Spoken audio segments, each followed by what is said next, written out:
অসম পৰ্যটনৰ brand ambassador Priyanka চোপ্ৰাৰ নামত খৰচ কিমান? প্ৰিয়ংকা চোপ্ৰাৰ নামত খৰচক লৈ বিধানসভাৰ মজিয়াত প্ৰশ্ন অগপ বিধায়কৰ।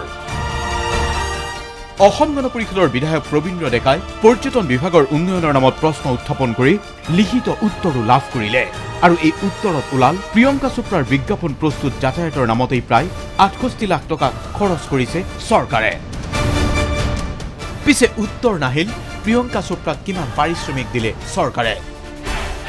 প্ৰিয়ংকা চোপ্ৰাৰ সৈতে কৰা চুক্তি অনুসৰিয়ে পাৰিশ্ৰমিকৰ ধন ৰাজহুৱা নকৰাৰ চুক্তিত স্বাক্ষৰ কৰিছিল চৰকাৰে আৰু সেইবাবেই প্ৰিয়ংকাই লাভ কৰা ধনৰ হিচাপ দিব নোৱাৰে চৰকাৰে। বিধানসভাৰ মজিয়াতেই এই প্ৰশ্নৰ লিখিত উত্তৰ দিলে পৰ্যটন বিভাগৰ মন্ত্ৰী চন্দন ব্ৰহ্মই। পিছে চৰকাৰে ৰাজহুৱা নকৰিলেও দিছপুৰৰ উচ্চস্তৰীয় সূত্ৰৰ মতে প্ৰিয়ংকাক চৰকাৰৰ ফালৰ পৰা আদায় দিয়া হৈছে প্ৰায় ৪ কোটি টকা।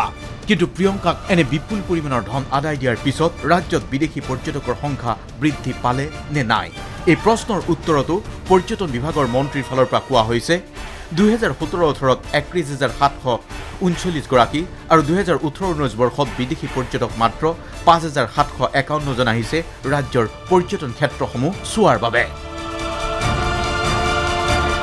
প্ৰশ্ন উঠে মিত্ৰজোঁটৰ চৰকাৰৰ অংশীদাৰৰ বিধায়কৰ প্ৰশ্নৰ উত্তৰতেই ওলাইছে প্ৰিয়ংকা চোপ্ৰাৰ নামত খৰচ হোৱা বৃহৎ পৰিমাণৰ ধনৰাশিৰ কথা।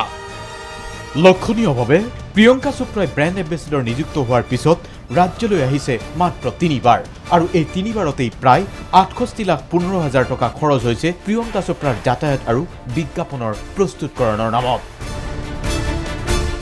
সেইবাবে প্ৰশ্ন উঠিছে আগন্তুক দিনবোৰত অসম পৰ্যটনৰ ব্ৰেণ্ড এম্বেছাডৰ হিচাপে থাকিবনে নাই প্ৰিয়ংকা চোপ্ৰা। কাৰণ প্ৰিয়ংকা চোপ্ৰা ব্ৰেণ্ড এম্বেছাডৰ নিযুক্ত হোৱাৰ পিছতো বিদেশী পৰ্যটকৰ আগমনৰ সংখ্যাও তেনেই তাকৰীয়া। Bureau report DY 365।